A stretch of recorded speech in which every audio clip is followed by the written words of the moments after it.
Hallo und herzlich willkommen zu einem neuen Lomtro-Video. Ihr seht, ich habe mir einen Gast eingeladen. Hallo! Heute ist ein Silbersalz-Video angesagt und ja, das Thema, was eigentlich 2018 überall zu sehen war im Grunde genommen. Und ja, ich habe mir jemanden reingeholt hier in meinen Kanal quasi. Stell dich doch mal vor. Hallo, wer bist du?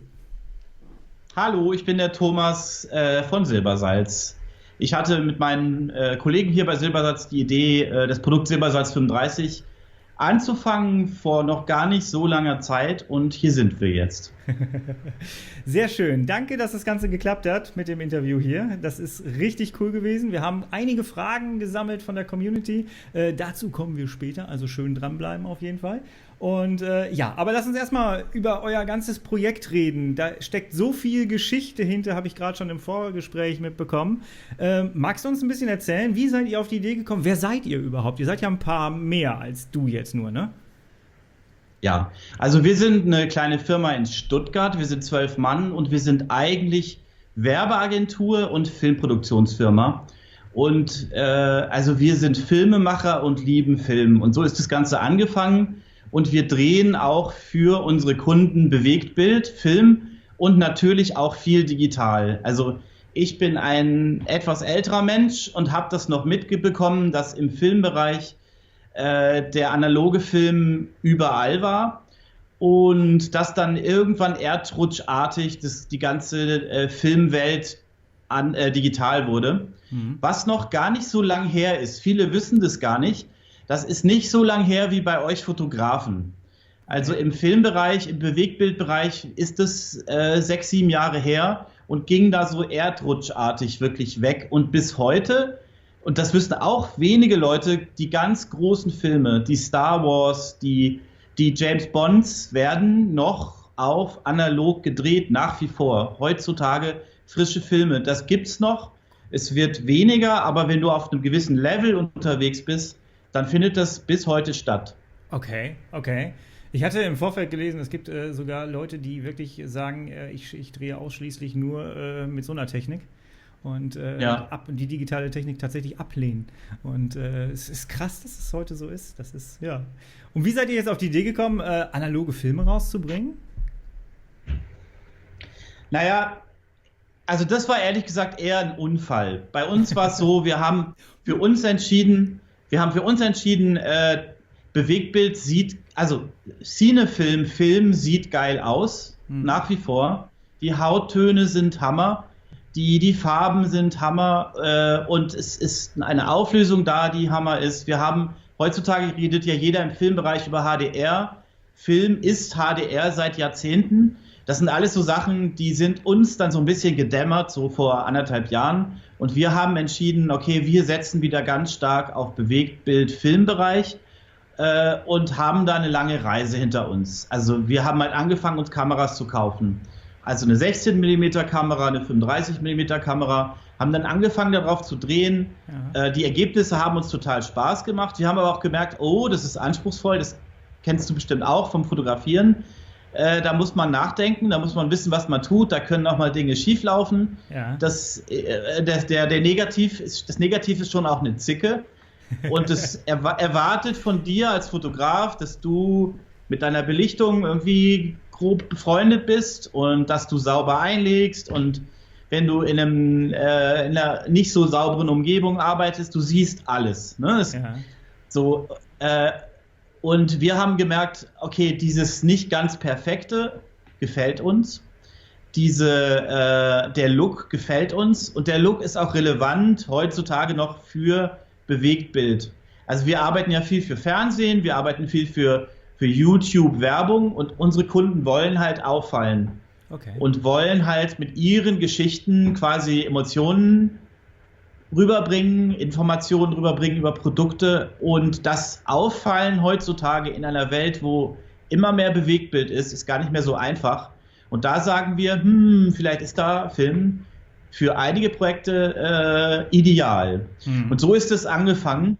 Und die Reise ging dann weiter. Also wir haben gemerkt, es gibt ganz wenig Kopierwerksinfrastruktur. Scanning-Infrastruktur ist ganz, ganz schwierig in Deutschland. Also wir haben dann irgendwann alles nach London geschickt. Okay. Das heißt, es wurde hier gedreht, die richtig großen Filmrollen gingen dann halt per Kurier immer nach London, wurden da digital entwickelt, gingen dann zu uns zurück. Wir haben uns dann einen Scanner zugelegt für Bewegtbild und wir haben gemerkt, das macht uns total Spaß, die Ergebnisse sind Hammer. Sie geben uns auch einen gewissen Fokus. Ich glaube, das kennst du auch. Wenn du Material hast, wenn du 36 Rollen in deiner Fotokamera hast und hast dafür auch 3 Euro gezahlt oder 3, 4, dann denkst du drüber nach, wie gestalte ich, wie kadriere ich, wie viel Licht kommt hier drauf. Also man denkt, bevor man tut. Genau. Und es ist halt so der Gegenentwurf von seinem iPhone, wo man einfach nur alles und jedes einfach ablichtet und nie wieder reinguckt.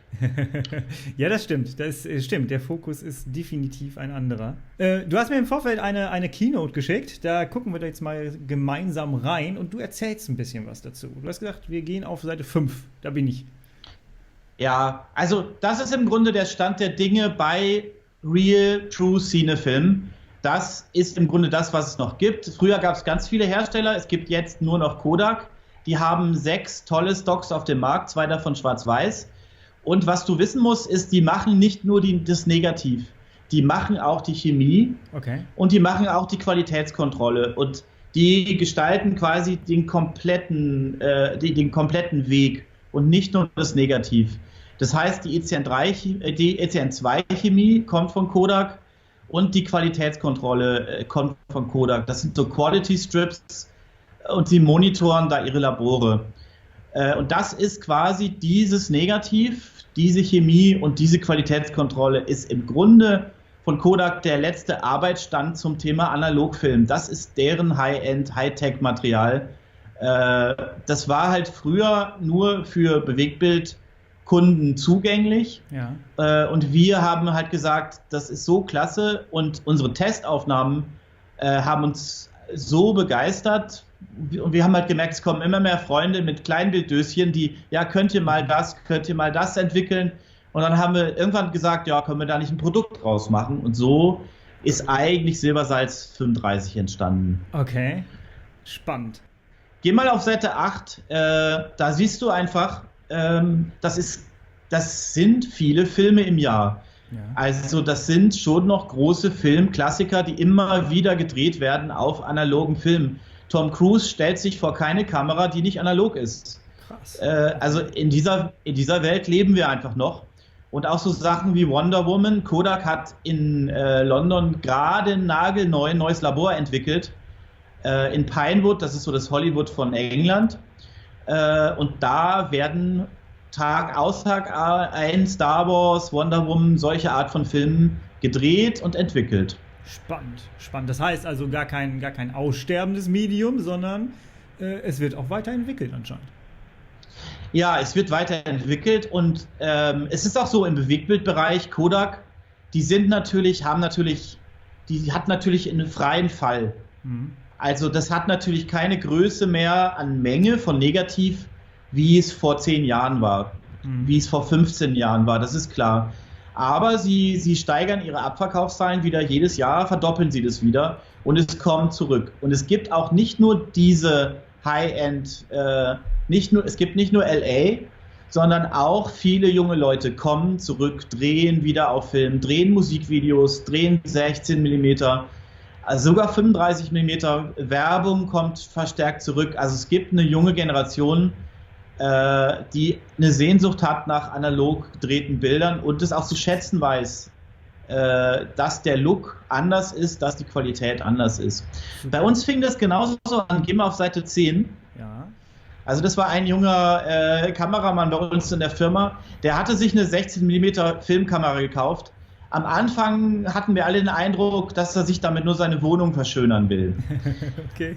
Aber dann haben wir halt gesagt, so, jetzt bestellen wir mal ein paar Rollen und so ging es halt bei uns auch los. Und wir waren halt weggeblasen von den Ergebnissen. Das waren halt so Material am Strand, in der Dämmerung, mit einem Feuer und es war halt eine andere Welt und also er hat auch parallel digital gedreht und es war ganz klar, das lohnt sich, das ist spannend, wir wollen da weitermachen. Okay. Und dann siehst du auf Seite 11, dann haben wir halt eine 35 mm Kamera dazu uns zugelegt. Und das Lustige ist ja, dass 35 mm Kinofilm exakt das gleiche Format ist, was ihr letzten Endes in den Kleinbildkameras auch verwendet. Im Kinobereich ist das Negativ ein bisschen kleiner. Okay. Also wir nutzen da nur 4 Perforationslöcher. Ihr nutzt ja meistens 8. 8, ja. Es sei denn, ihr habt X-Panorama-Kameras, da gibt es dann noch viel mehr. Aber so 8 ist ja so der Standard. Und es ist das, was wir in Silbersalz 35 Dosen haben, was du jetzt da auf dem Schreibtisch hast, ist exakt Kodak Vision 3 Material.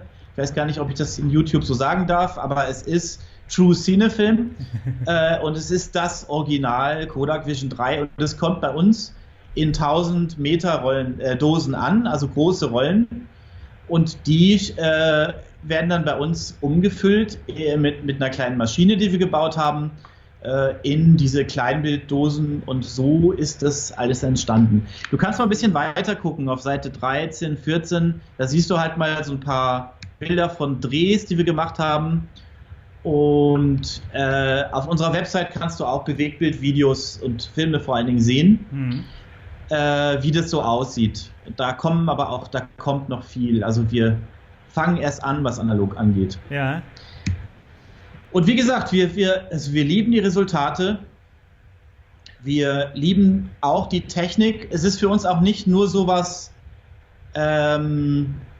Homöopathisches, sondern Hard Facts. Die Auflösung von Film ist einfach krass. Ja. Die Farbtiefe von Film ist krass.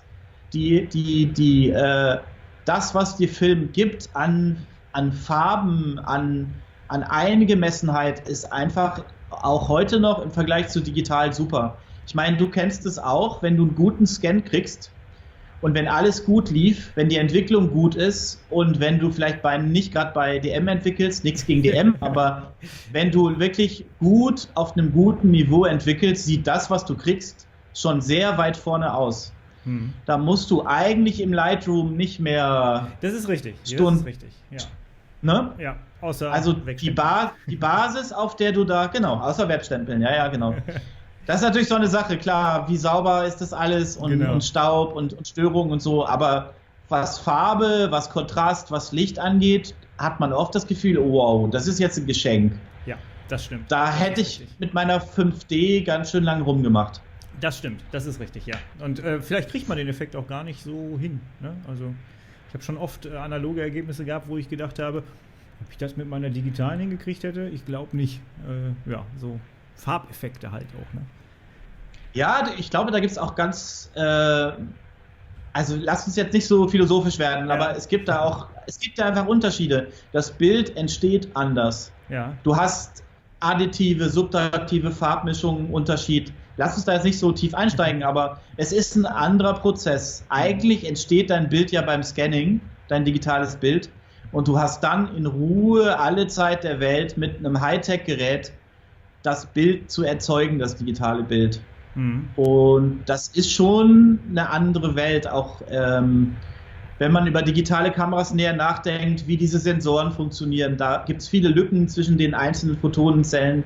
All diese Probleme gibt es bei Film nicht. Also es gibt schon also es ist nicht nur was für die ewig gestrigen, sondern es gibt auch heute noch handfeste Gründe. Tom Cruise macht das nicht, weil er verrückt ist oder weil er ein Opa ist, sondern der weiß schon, dass Oscar-Alarm die Wirkung und das ist langfristig für ihn, zahlt sich das aus. Okay. Also finde ich, muss man auch sehen. Auf der anderen Seite gibt es natürlich schon diesen Fokus, den dir das Ganze gibt. Das ist auch bei Bewegtbild so. Wenn du eine Filmkamera auf dem Rücken hast und du weißt, da rattern an deinem Ohr irgendwie 10 Euro pro Sekunde vorbei, dann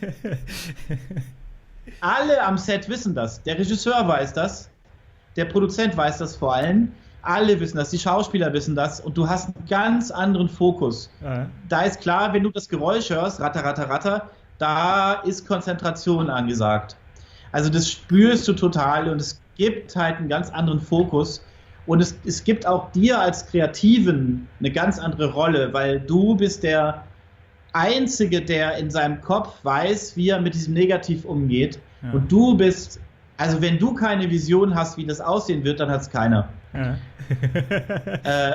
Das macht halt total Spaß und wertet Fotografen und Filmemacher ja auch total auf, wenn du so willst. Das wollte ich gerade sagen, genau. Es wertet den Job auch einfach nochmal auf. Ne? Das ist schon genial.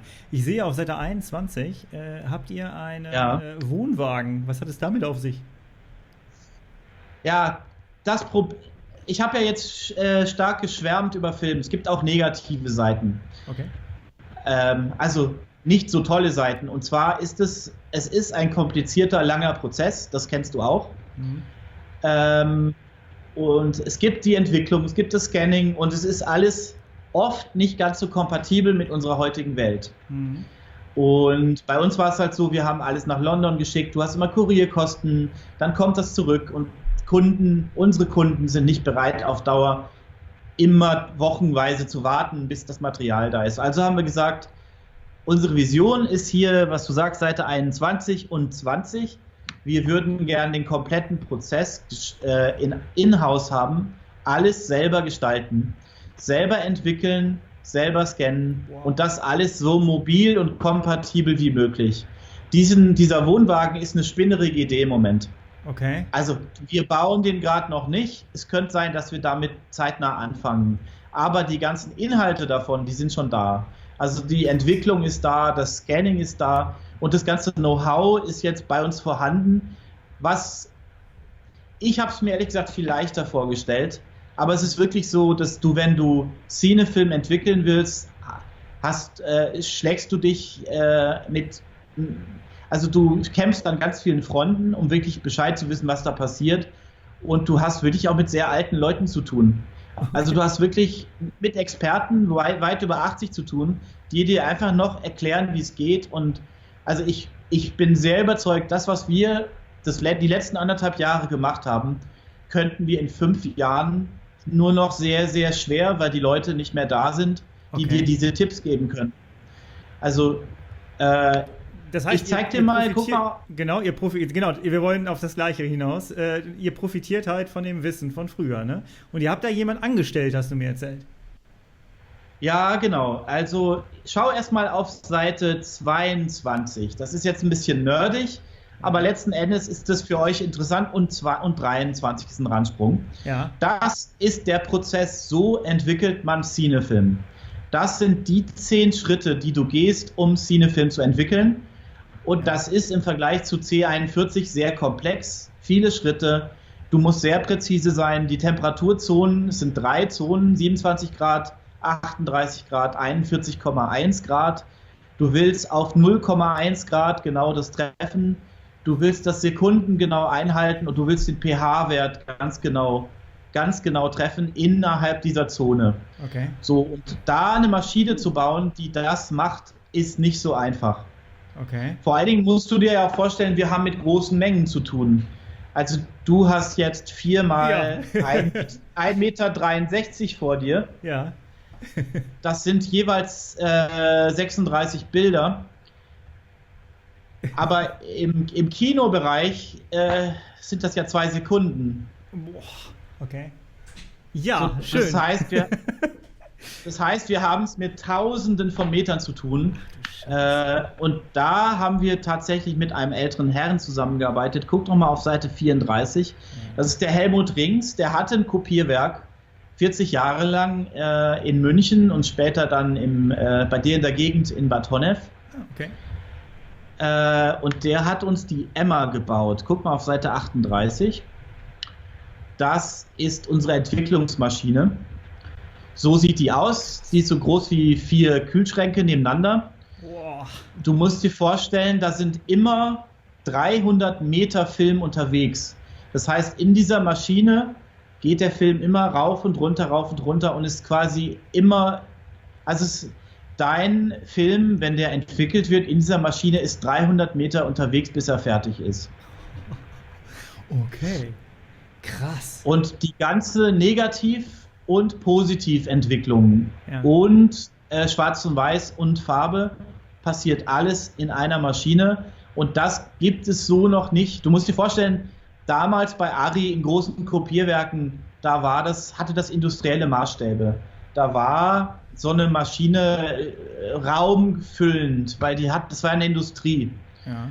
Und das ist im Grunde klein. Für Bewegtbild ist es klein und mobil. Und die Vision jetzt zu sagen, ja, das werden wir demnächst in einem Truck, da kommen wir zu dir in den Pod und entwickeln bei dir im Vorgarten, ist durchaus realistisch, aber wir arbeiten dran, das ist jetzt nicht unser Hauptproblem. Okay. Aber was ich damit nur sagen wollte, ist, wir wollen halt Film wieder für junge Leute erreichbar machen. Wir wollen, dass es günstiger wird, wir wollen, dass es schneller wird und dass es wieder kompatibel wird mit heute und dass es nicht so komplex, kompliziert. Wir wollen halt die Hürden zu analogen Filmen konsequent abbauen und aus dem Geist heraus haben wir dann auch gesagt, ja, lass uns doch mal gucken, ob es da draußen Fotografen gibt, die sich für Cinefilm interessieren.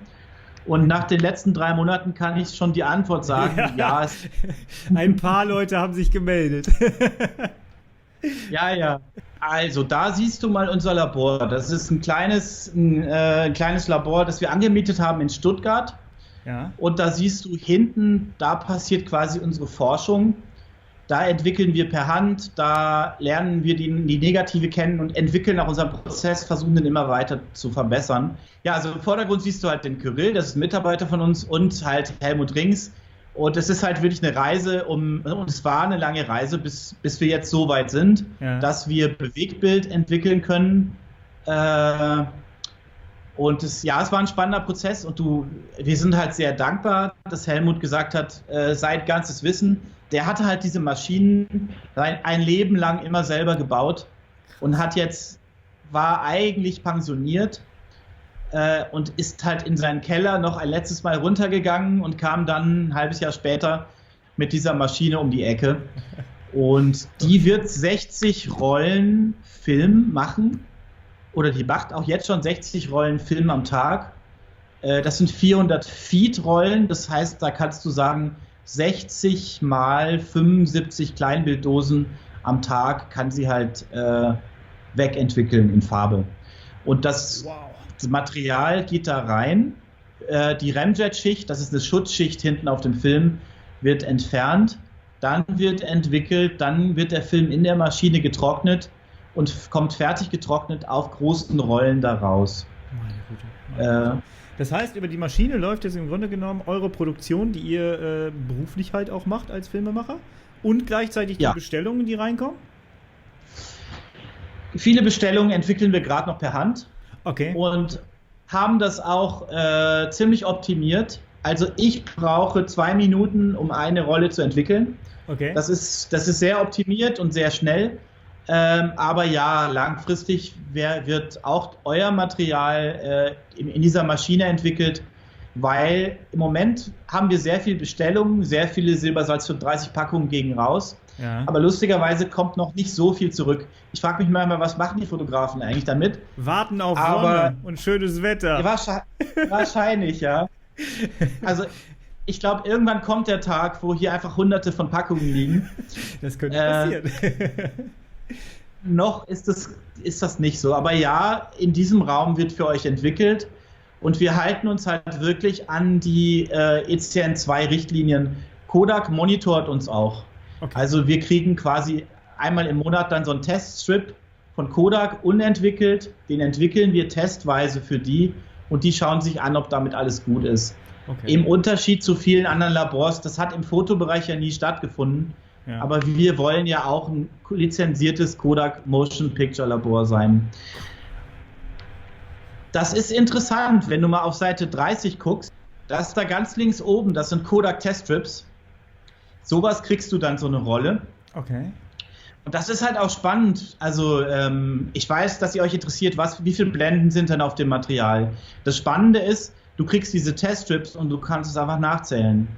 Also du kriegst wirklich von Kodak belichtetes Negativ, das kommt eisgekühlt. Ja. Und die haben da quasi, du siehst da, jeder einzelne Step sind 3/4 Blendenstufen.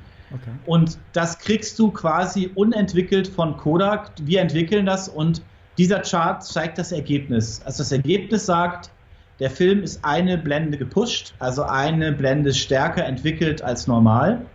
Und du siehst halt auch, was für krasse Dinge das für den Look bedeutet. In den Höhen sind wir viel blaustichiger und so. Also so messen wir quasi unsere Entwicklung ein. Okay. Aber das passiert auf einem Level, das wird im Fotobereich halt nicht so gemacht in diesem Aufwand. Ja, okay. Cool. Aber das ist halt spannend zu sehen, finde ich. Vor allen Dingen auch bei digitalen Kameras ist die Blendendynamik ja immer so eine Theorie. Bei analogen Filmen hast du so einen Strip in der Hand und kannst sie einfach nachzählen. Also das ist wirklich. Ja. Genau. Perfekt. Wow. So wird bei uns gescannt. Das ist anders als im Fotobereich. Wir schneiden die Filme nicht in kleine Stückchen. Das wäre uns viel zu viel Arbeit und würde uns auch irgendwie wehtun, weil das ist ja Film. Wir lassen das auf großen Rollen und legen das in unseren Scanner ein und scannen das dann mit, kannst du denken, ungefähr 15 Bilder pro Sekunde. Das heißt, da laufen dann 15 Bilder pro Sekunde durch, die dann in voller Auflösung in HDR gescannt werden. Das ist eine Datenschlacht. Ja. Also da fallen dann richtige Daten an. Aber so scannen wir unsere Bewegtbildprojekte und so scannen wir auch eure Filme. Bearbeitet ihr denn dann den Look hinterher noch? Wir haben ja vorhin gesagt, wenn es richtig gut scannst, was die Maschine mit Sicherheit kann, dann muss man da kaum noch was an dem Stil verändern. Macht ihr da noch was dran oder sagt ihr, nee, ihr setzt wirklich komplett auf diesen einen Effekt? Ich sag dir mal ganz ehrlich, wir arbeiten da noch dran. Okay. Also wir haben auch die letzten 2-3 Monate genutzt, um zu lernen, was ihr eigentlich wollt. Und das ist auch so eine gewisse Richtungsentscheidung. Wollt ihr, dass wir eure Filme retten oder wollt ihr die nackte Wahrheit sehen? Und wir haben uns jetzt entschieden, dass wir in Zukunft Zweiteres machen. Okay. Das heißt, was ihr von uns kriegt, ist quasi die Wahrheit über euren Film und auch über eure Belichtung. Und wenn ihr mit einem Kunstlichtmaterial draußen dreht, was unglaublich geil aussehen kann, also ich kann den 200T sehr empfehlen, auch für Outdoor und für Street Photography und so. Also ist übrigens mein Lieblingsstock. Ja. Aber wenn ihr damit rausgeht, dann muss der blaustichig sein. Und wir werden in Zukunft da jetzt keinen Weißabgleich und nichts mehr machen. Okay. Aber was wir machen ist, bei Materialien, die jetzt gerade rausgeht, kann man das auch sehen. Ihr könnt es im Photoshop aufmachen, die Scans, die wir rausschicken, und ihr könnt quasi die Color Science ausstellen. Das heißt, da siehst du quasi, was direkt vom Scanner kommt. Im Scanner passiert nur ein Schwarzabgleich. Das ist aber auch normal, weil jeder Stock ist ein bisschen anderes. Also jede Masterrolle, die von Kodak vom Band läuft, ist leicht anders. Das sagt Kodak auch. Okay. Das ist analog, das ist so. Und deshalb machen wir dann Schwarzabgleich und dann legen wir da eine Color Science drüber, die quasi das Bild neutralisiert im Sinne von, das Material ist so, wie es gedacht war. Ja. Und dann bekommt ihr aber von uns TIFF-Dateien, die 16-Bit Farbtiefe haben, wo ihr dann alles mitmachen könnt. Und das ist auch viel Daten. Also das ist auch wichtig für euch, auch für deine Zuschauer. Die TIFFs, das ist schon viel. Das ist, glaube ich, pro Kleinbilddose sind es irgendwie 8 GB oder so. Okay. Also das ist schon, wenn du 4 Packungen hast, dann kannst du mal eine Platte kaufen gehen. Ja. Und es könnte auch sein, also ihr solltet auch dann irgendwo sein, wo ihr einigermaßen schnelles Internet habt. Okay. Und damit könnt ihr dann alles machen, euren Look machen und im Lightroom euch komplett ausspielen. Cool. Habt aber das Material ist, wenn es aus dem Scanner kommt, sehr grünstichig aus technischen Gründen. Ja. Das ist alles korrigiert, aber ihr könnt den Kontrast haben wir dann nicht angefasst. Okay. Das ist jetzt aber neu, das wird jetzt erst implementiert. Vorher haben wir schon teilweise, das ist so eine Schwierigkeit, ne? Du hast teilweise Leute, die glauben, sie wissen, was sie tun mit ihrem Negativ. Und du hast Leute, die wissen extrem, was sie tun. Ja. Und da prallen ja Welten aufeinander. Das kennst du wahrscheinlich auch wenn du so guckst, wie über Stocks geredet wird, da jeder erzählt was anderes und die Meinung geht auseinander. Ja, jeder Kreative ist gerne selbst kreativ, wie er es für richtig hält. Ja, und hat auch nie Fehler gemacht, ne? Richtig. Das ist sowieso nie. Entschuldigt übrigens dieses Licht von der Seite. Ich sitze hier neben dem Fenster und gerade waren alles voll mit Wolken. Jetzt kommt die Sonne raus. Was Schönes, aber ich habe gerade hier in meinem Fenster gesehen, ich versinke ein bisschen. Ich werde ein bisschen hell. Aber ihr sollt ja auf den Mann gucken, nicht auf mich. Das gibt dir Kante. Ja, danke. Super. Chaka. Lass uns mal zu dem Produkt kommen, was ich hier auf dem Schreibtisch liegen habe. Ihr habt mir netterweise sowas zugeschickt. Herzlichen Dank an der Stelle. Ihr habt das so schön gemacht, dass ich kenne das von anderen Leuten, ich habe das schon mitgekriegt, dass das sehr ungern aufgemacht wird. Muss man aber, sonst kommt man nicht an die Filme ran. Das heißt, jeder, der bei euch so etwas bestellt, Filme bestellt, bekommt von euch erstmal so ein, was ist das? Ein Dock. Eine Box. Eine Box. Ihr nennt es Box. Ich habe es erstmal Brikett genannt. Da merkt man, ich komme aus dem Ruhrgebiet. Aber so sieht das Ganze aus. Hat 4 Filme drin. Und lass uns doch mal einmal ganz kurz, du hast ja gerade schon angerissen, welcher Film für Street und sowas ist. Sollen wir mal einmal durchgehen und du sagst, wofür die am besten sind? Ich habe hier den 500T. Ja, gerne. Das ist der 500T. Das ist der lichtempfindlichste Film von Kodak. Ja. Der hat 500 ASA Lichtempfindlichkeit und T steht für Tanzen. Das heißt, das ist ein Kunstlichtfilm. Okay. Das ist auch eine Spezialität im Motion Picture Bereich, dass es tageslichtsensitive und kunstlichtsensitive Filme gibt. Okay. Das heißt, im Idealfall gehst du mit diesem Film in einen Raum indoor und drehst mit alten Glühlichtlampen oder drehst mit richtigen warmen Kunstlicht. Schön. Und dafür ist dieser Film optimiert. Also bei der Weihnachtsfeier unterm Weihnachtsbaum, wo nicht viel Licht ist, aber eine schöne Stimmung und alles ist warm, dafür ist dieser Film gemacht. Okay.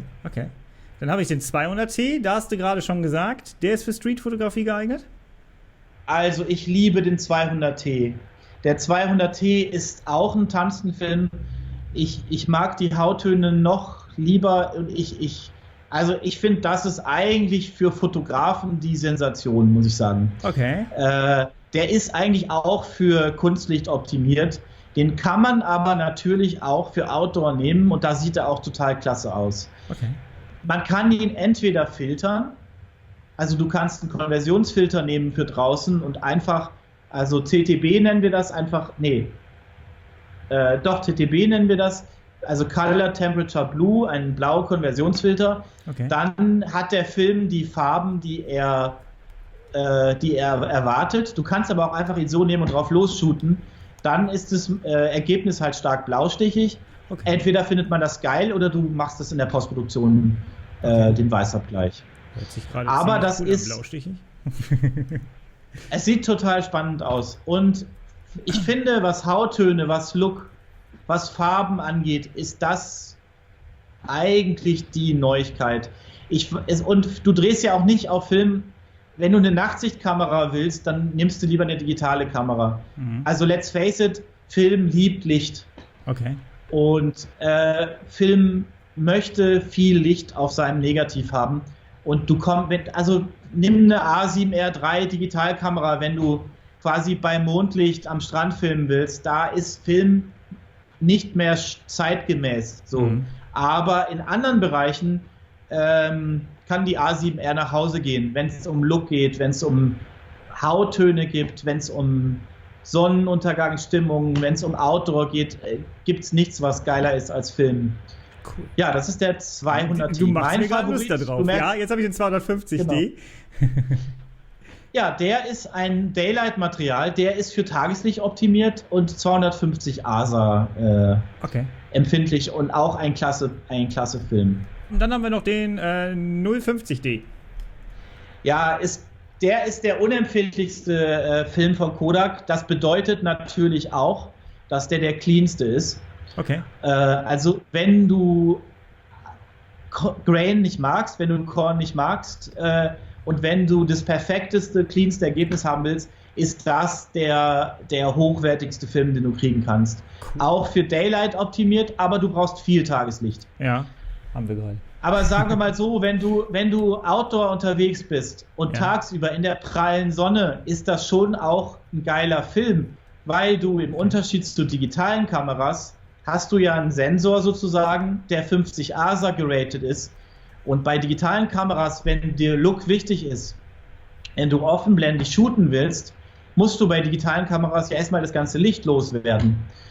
Also dafür ist der natürlich auch sehr spannend.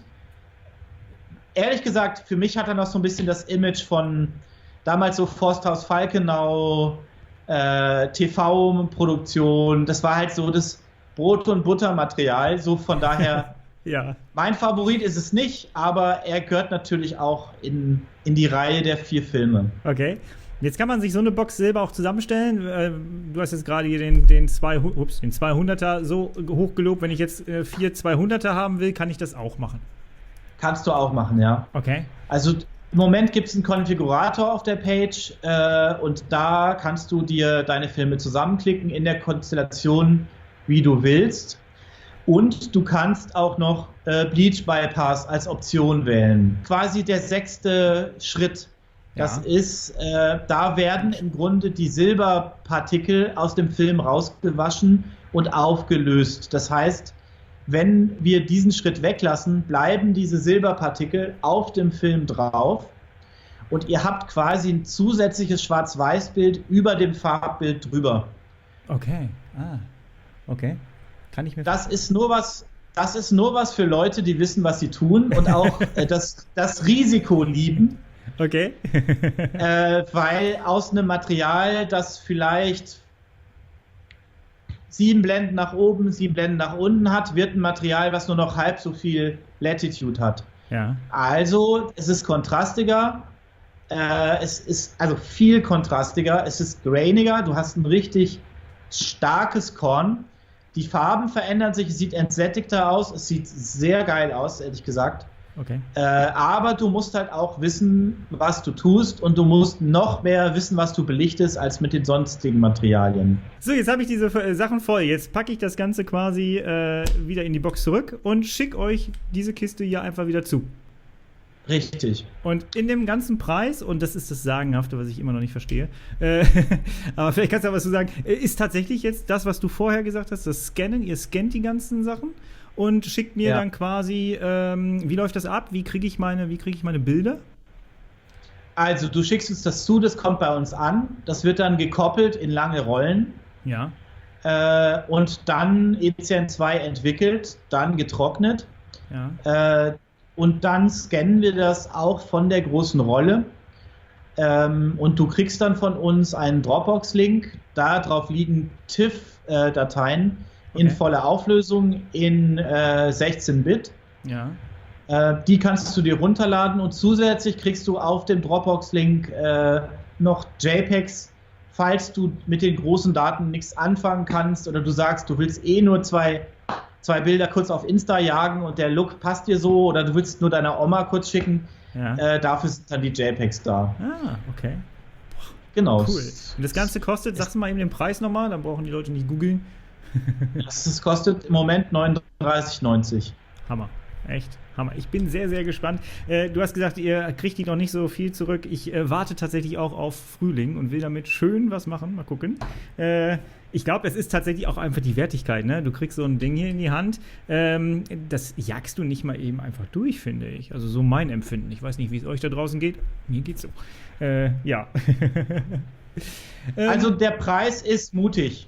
Und der Preis ist schon aggressiv. Und wir machen das auch bewusst so. Okay. Wir wollen nämlich nicht nur, also ehrlich gesagt, wollen wir nicht nur für dich dieses Produkt anbieten, für den Analog mit Doppelverlauf-Fetischisten, sondern wir fragen uns halt, gibt es da nicht junge Leute da draußen, die Lust haben, mal wieder anders zu fotografieren? Also wir sehen die Zielgruppe viel breiter als nur 100 Analogbegeisterte in Deutschland. Ja. So.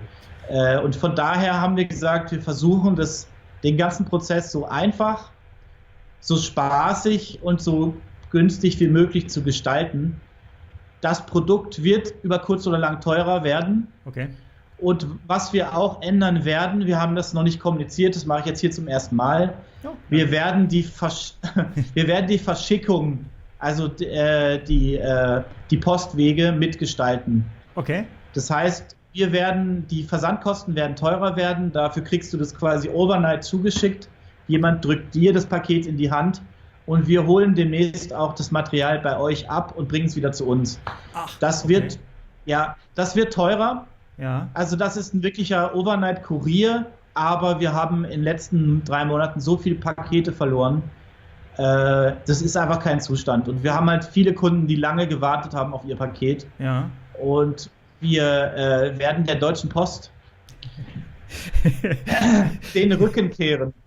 Okay, aber hör mal, da sind wir schon bei den Fragen, die ich jetzt ganz gerne mit thematisieren möchte, weil du hast nämlich gerade etwas angesprochen, was tatsächlich, es kamen einige Fragen rein und es gab 2 Fragen, die hauptsächlich fast bei jeder Mail dabei waren. Die erste Frage, also eigentlich war es die zweite Frage, die passt jetzt aber ganz gut zur Überleitung. Und zwar, sind die Filme jetzt nur etwas für Profis? Oder kann da tatsächlich jeder, der jetzt gerade irgendwie eine analoge Kamera im Schrank gefunden hat, kann damit einfach loslegen? Jeder, der eine analoge Kamera im Schrank gefunden hat, kann damit einfach sofort loslegen. Und es ist eigentlich wie jeder andere Film auch. Und er verzeiht eigentlich noch viel mehr als andere Filme, weil er ist gemacht für die digitale Welt. Okay. Kodak hat den für Scanning optimiert und er hat einen unglaublichen Belichtungsspielraum und eigentlich verzeiht er sehr viel. Also jeder kann seine 35mm Kamera, die er von Papi oder Opi oder was auch immer gefunden hat, nehmen und darauf shooten. Das ist ja meistens der Einstieg. Das ist der Einstieg und ehrlich gesagt finde ich auch es spannend für junge Leute, die Fotografen werden wollen oder die sich ernsthaft mit Fotografie auseinandersetzen zu wollen, nicht tausende Euro in Digitaltechnik zu versenken, die nach 2 Jahren nichts mehr wert ist, sondern zu sagen, ich nehme jetzt eine schicke Analogkamera und wenn du da 100, 150 Euro ausgibst, hast du ja schon richtig gute Kameras. Das stimmt. Und shootest analog, sei es denn Silbersalz oder ein anderer Stock. Aber du kannst halt unglaublich gut lernen auf so einem Material. Ja. Also klare Antwort ist für jedermann. Ja, also nicht abschrecken lassen von diesen hochprofessionellen Fotos, die man so sieht, sondern einfach selber ausprobieren und gucken, was dabei rauskommt. Und dann lernen vielleicht mit dem Film. Richtig. Es gibt eine kleine Ausnahme. Und zwar, eure Kamera sollte nicht angewiesen sein auf DX-Code. Okay. Also auf den Patronen sind normalerweise kleine Metallaufkleberchen drauf, die der Klick-Klack-Kamera, die der Point-and-Shoot-Kamera sagen, wie viel ASA hat der Film. Das können wir momentan noch nicht. Okay. Das heißt, ihr müsst dann davon ausgehen. Also ich habe mir selber eine Kamera gekauft, eine Leica, eine Point-and-Shoot-Kamera, die standardmäßig dann auf 100 ASA, das weiß ich und damit kann ich dann arbeiten. Ja. Aber das Einzige, was ihr beachten solltet. Ihr müsst den ISO selber einstellen können an der Kamera. Okay. Oder ihr müsst ein bisschen nachdenken, wie ihr das mit dem Licht macht. Ja, super Hinweis. Dann war das große Thema, ich weiß gar nicht, wie das so aufgekommen ist, aber ich glaube, das überrascht dich jetzt auch nicht. Das große Thema in jeder Frage. Bei jeder Frage war unten drunter, ach übrigens, frag doch mal bitte, warum bekomme ich angeblich meine Negative nicht von euch zurück? Du hast gerade beschrieben, man kriegt das Ganze per Dropbox-Link und die Negative kriegt man, wenn ich es richtig mitgekriegt habe, glaube ich, bei der zweiten Lieferung dabei, oder? Ja, also, die Negative. Ich sag ja, das überrascht dich jetzt wahrscheinlich nicht. Nein. Es ist einfach Folgendes. Wir bieten dieses Produkt an für 39,90 und wenn du das vergleichst mit einem anderen Stock auf diesem Niveau, sei es denn CineStill oder whatever, ist das ein sehr mutiges Angebot. Und wir haben einfach gesagt, wäre es nicht toll, euch Versandkosten zu sparen, dass ihr mit der nächsten Packung einfach umsonst kostenfrei eure Negative zurückbekommt. Ja. Und das fanden wir eigentlich eine gute Idee. Also wir fanden, dass diese Qualität an Scan für die allermeisten da draußen völlig ausreichend sind und für Fotografen, für Profis, die ihre Models shooten, die Werbeshootings machen damit, fanden wir einen Preis, der doppelt so hoch ist, auch noch völlig im Rahmen. Ja. Daher haben aber gelernt, dass dem Fotografen sein Negativ heilig ist. Habe ich gelernt. Wir sind ja Filmemacher, wir sind keine Fotografen, von daher lernen wir auch. Ja. Und es gibt jetzt schon auf der Page die Option, dass du für 10 Euro mehr deine Negative auch sofort bekommen kannst. Ja. Der Grund ist einfach, das ist alles Arbeit und das ist alles Handarbeit. Also, wenn du mal in Stuttgart bist, komm auch gerne vorbei, guck dir die Entwicklung mal an. Gerne. Es sind einfach viele Handschritte. Es wird viel geklebt, gemacht, geprüft, gemessen und es ist einfach Handarbeit. Ja. Und wir wollten uns einfach diesen zusätzlichen Postweg ersparen. Und ihr müsst auch sehen, ihr seid in Deutschland. Da ist es alles noch relativ einfach. 3/4 unserer Kunden sind international. Das heißt, wenn wir dann ein zusätzliches Paket nach New York City schicken, per Overnight-Kurier, explodieren auch die Versandkosten. Und der ganze Prozess wird viel komplizierter. Ja. Aber ja, wir haben das Negativthema aufgenommen und es gibt jetzt schon im Store die Option, ganz am Ende zu sagen, ich hätte gerne meine Negative zurück. Ja. Aber ich muss auch sagen, die allermeisten, die ihre Scans bekommen haben, haben sofort neu bestellt. Okay. Also ist jetzt kein Verkauf. Das stimmt wirklich. Also das ist erstaunlich. Die Leute kriegen ihre Ergebnisse und bestellen die nächste Packung. Okay. Weil meine Vision war, dass das nicht was ist, was man mal im Frühjahr mal einmal ausprobiert und dann hakt man das Thema Analogfilm ab, sondern meine Vision war, dass man tatsächlich auch als Laie, mein Gott, einmal im Monat so ein Ding verschootet. Ja. Cool. Weil man nämlich sagt, wir sehen die analoge Renaissance und jetzt wir nehmen das wieder ernst und wir verlieren auch so ein bisschen den Respekt, dass es kein heiliges Ding ist, da mal ein Bild zu belichten, sondern das ist jetzt einfach unsere Art, wie wir Bilder machen. Ja. Von daher fanden wir den ursprünglichen Deal, den es jetzt demnächst nicht mehr so geben wird, auch ganz schlau, aber jetzt könnt ihr selber entscheiden, wollt ihr eure Negative zurück oder nicht. Das ist so eine klare Aussage zu der Frage. Ja, die ist wirklich sehr aufgefallen. Ich habe das auch nur am Rande mitgekriegt und dann halt durch die Fragestellung. Und dann dachte ich mir, eignet sich doch jetzt mal, dass du da was zu sagst. Dann haben wir auch nicht irgendwie, angeblich ist das und man kriegt das nicht und so. Klare Aussage. Herzlichen Dank. Dann gab es Fragen zum Pushen und Pullen. Ob es da schon, erstens, ob es möglich ist, zweitens, ob es da schon Erfahrungen gibt von euch. Also ihr könnt alle Entwicklungstricks von uns bekommen, die es da gibt. Okay. Also Bleach Bypass könnt ihr bekommen. Ihr könnt pushen, ihr könnt pullen. Das hat Auswirkungen auf das Ergebnis. Das sieht anders aus, der Look ist anders und das ist spannend. Ja. Einzige Ausnahme, wir machen das nur für die ganze Packung. Ah, okay. Das heißt, ja, und das ist auch wieder so, natürlich könnten wir das machen, aber für uns bedeutet das, wenn ihr 4-mal unterschiedlich entwickelt, die 4-fache Arbeit. Okay. Von daher sagen wir, ihr könnt gern pushen, ihr könnt pullen, aber wir machen es nur für die ganze Packung. Ja. Und selbst dann würden wir für dich das extra per Hand machen müssen, weil die Menge an Leuten das nicht wollen. Ah, okay. Ich würde euch aber auch empfehlen, wenn ihr das ernst meint, also wenn ihr Profis seid oder wenn ihr wirklich Analog-Freaks seid, testet diese Sachen mal aus. Ja, okay. Und es gibt viele Kunden, die uns jetzt auch konsequent testen und das ist auch, so würde ich es auch machen. Klar. Also kauft ihr einfach mehr Film und probiert es mal, was bedeutet pushen, was bedeutet pullen. Ja. Und unsere Beispiele auf der Page sind noch, wir arbeiten dran, das ein bisschen für euch besser darzustellen. Wie sieht das denn aus, Bleach Bypass? Aber das ist auch alles Arbeit und letzten Endes ersetzt das auch nicht, dass ihr selber testet. Ja. Aber ja, wir machen das. Cool. Dann war die nächste Frage, wie groß ist der Dynamikumfang der Filme?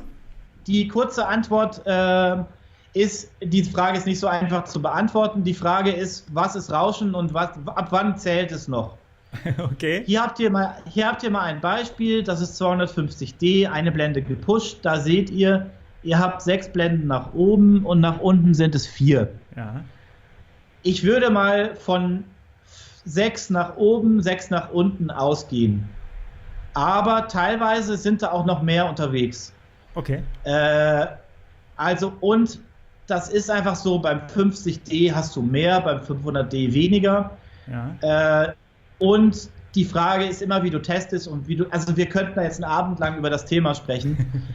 Aber wenn du sagst, 5 Blenden nach oben, 5 Blenden nach unten, hast du noch eine Blende Puffer. Okay. Und es geht ganz weich in die Überbelichtung und es geht halt ganz weich in die Unterbelichtung. Wie Analogfilm, das ist ja einfach die Stärke, dass du nicht einfach wie bei digitalen Blenden, bei digitalen Kameras ist es einfach Schluss und dann hast du hässliche Überbelichtung, sondern es geht ganz weich in die Überbelichtung. Und dann, wenn du von diesen, ich sag mal konservativ 5 nach oben, 5 nach unten ausgehst, dann scannen wir in HDR, also wir scannen eure Bilder zweimal, einmal mit wenig Licht, einmal mit viel Licht und dann geben wir euch das in 16-Bit, also dass diese 6 Blenden nach oben und unten bei euch ankommen, dafür können wir garantieren. Super, super. Aber als professioneller Fotograf macht es auch Sinn, diese Sachen selber auf den Zahn zu fühlen. Okay, also einfach Learning by Doing. Genau. Jo. Wie lange können die Filme unbedenklich im Kühlschrank gelagert werden, bei 8 Grad Celsius? Oder wäre ein Gefrierfach besser? Ich habe gestern einen Testfilm entwickelt, den ich vor exakt 2 Jahren belichtet habe.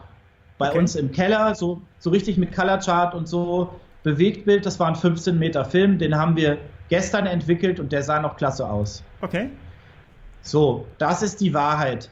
Die Theorie von Kodak ist, man sollte nicht länger als ein halbes Jahr lagern, sondern dann lieber im Tiefkühlfach. Ja. Und man sollte eigentlich den Film immer im Kühlschrank lagern. Okay, gut. Und man sollte die Filme, so schnell es euch möglich ist, zurückschicken. Ja. Das heißt, ich würde nicht Filme 2 Jahre lang liegen lassen, rumgammeln lassen. Also ihr könnt die im Tiefkühlfach halten, die sich ewig. Ja. Wir sagen, offiziell haben wir ein Jahr lang, also supporten wir die Filme ein Jahr lang. Okay. Aber wir werden eure Filme nicht zurückweisen, nur weil ihr später zurückschickt. Ja, okay. Es geht uns nur darum, wir wollen keine Beschwerden haben wegen überlagertem Material. Ja. Gut, das kann ich nachvollziehen. Bei so einer Menge ist das wahrscheinlich dann auch schwierig. Wenn man blöderweise den Rückzettel, das ist sehr interessant, weil ich habe gar keinen, Rücksendezettel verlegt hat, ist dennoch eine Entwicklung mit Scans ohne Probleme möglich, wird hier gefragt. Ich habe tatsächlich, wo ist der? Ist der mit in der Box? Also, ich weiß nicht, ja, eigentlich müsstest du in dem Karton. Ja. Es kam so ein kleiner Karton, da lag drin deine Box, 3 Postkarten und so ein Return-Sticker. Das ist aber kein, ja, kann auch sein, dass der mal fehlt. Okay. Natürlich entwickeln wir das für euch. Gut. Ihr könnt einfach die Box nehmen, die 4 Filme reintun, sie uns zurückschicken und wir entwickeln euch das. Ja. Und bitte schreibt klar und deutlich dazu, wie ihr entwickelt haben wollt. Also schickt euch nicht die Geschichte uns dazu, was alles schiefgelaufen ist, okay, sondern schickt uns, was wir tun sollen. Sollen wir pushen, sollen wir pullen? Was sollen wir genau tun? Klare Ansagen sozusagen, sind erwünscht an der Stelle. Und die Box kann man auch behalten, sagst du? Ja, wenn ihr die Box liebt, dann behaltet sie und schickt die Filme irgendwie anders, aber bitte gut verpackt. Okay, gut, ja. Sehr schön. Wir machen noch eine aufgrund der Zeit. Wie lange können die Filme soll die tatsächliche ISO-Empfehlung an der Kamera eingestellt werden oder empfiehlt sich eine um eine Blende reduzierte ISO-Einstellung? Ich persönlich empfehle um eine Blende reduzierte ISO-Einstellung. Okay. Also und das ist einfach, das ist Geschmackssache. Es ist ein 500 ASA-Film. Er sieht aber, finde ich, besser und sauberer aus, wenn er mit 400 ASA belichtet wurde. Ja. Das ist aber jetzt, der Hersteller sagt 500 ASA und der hat auch sicherlich da Institute bemüht, um das irgendwie nachzuweisen. Aber wir finden, es sieht besser aus, wenn eine Blende mehr auf dem Film ist. Okay, okay. Habt ihr noch weitere Filme geplant in Zukunft oder entwickelt ihr das jetzt erstmal so weiter, wie ihr das jetzt gerade macht? Im Moment ist so die Phase, wo wir mit dem Ansturm erstmal klarkommen müssen. Ja, das glaube ich. Also wir sind jetzt gerade so weit, dass wir, wenn du heute bestellst, das Material morgen per Post rausgeht. Okay. Und auch im Scanning, in der Postproduktion, in der Entwicklung, also wir lernen auch noch. Ja. Aber ich habe schon oft die Frage gehört, es gibt 2 Schwarz-Weiß-Stocks von Kodak. Ja. Motion Picture Schwarz-Weiß-Stocks, da brauche ich auch eure Meinung, ob ihr glaubt, dass das Relevanz hat. Ja. Ich habe das Gefühl, im Fotobereich gibt es extrem viele Schwarz-Weiß-Stocks schon. Ja. Und die Frage ist, wäre dann zusätzlich ja noch interessant, aber das wäre auch von euch mal interessant zu wissen. Schreibt und wir hören, ja gerne, im Ernst jetzt. Ja. Also es gibt 2 Stocks und ihr könnt euch auch mal informieren, ob das interessant wäre für euch. Schreibt uns das sehr, sehr gerne. Okay. Und dann hören wir sehr oft die Frage, was ist mit Mittelformat? Genau, stimmt. Ja, gut, dass du es sagst. Ja, stimmt. Ja. Und? Wir haben schon Ideen, aber wir werden das jetzt nicht kurzfristig anfangen, weil, wie gesagt, eigentlich war ja Silbersalz 35 für uns nur ein Hobby. Mhm. Und wir haben ja noch eine Filmproduktion, wir haben ja noch eine Bewegtbildschiene, aber ich habe auch große Lust und ich werde das bestimmt im Februar mal ausprobieren. Wie schön. Und wir haben da noch nichts zu verkünden, aber wir haben uns die Frage auch schon gestellt. Sehr gut, sehr gut, sehr gut. Ich danke dir ganz, ganz herzlich. Ihr habt hier auf diesem Silbersalz-Dinge, ne, was ich hier so abmache, da steht dann fett drauf, ach, die Sonne scheint so schön, da steht dann drauf, True Cinefilm und dann Made with Love. Ich finde, das kam aus diesem Interview sehr, sehr stark hervor. Ihr macht das da echt mit Liebe, glaube ich. Und ich nehme die Einladung gerne an, wenn ich irgendwann in Stuttgart bin, ich komme bei euch rum und guck mir das an. Danke dir. Ich finde klasse, was du machst mit deinem Channel und du stehst auch total hinter Analogfilmen und es macht echt Spaß. Also für so Leute wie dich machen wir das Ganze. Herzlichen Dank, herzlichen Dank. Das tut gut. Wenn euch das Ganze gefallen hat, dann gebt dem Ganzen bitte einen Daumen nach oben, ihr kennt das. Wenn ihr Fragen habt, du guckst da bestimmt auch in die Kommentare mit rein. Gehe ich doch mal von aus. Ich lade einfach einen in die Kommentare, ne? Und deswegen schreibt unten eure Fragen, wenn ihr noch welche habt, da rein. Und wenn die Zeit es erlaubt, dann kannst du ja vielleicht mit darauf antworten. Und ich mache da auch noch ein paar Sachen mit rein. Und ja, herzlichen Dank. Ich wünsche dir schöne Weihnachten. Komm gut ins neue Jahr. Und danke dir. Das gleiche so. Euch natürlich auch. Und wir sehen uns bald wieder. Macht's gut. Ich bin raus. Bis dahin. Ciao.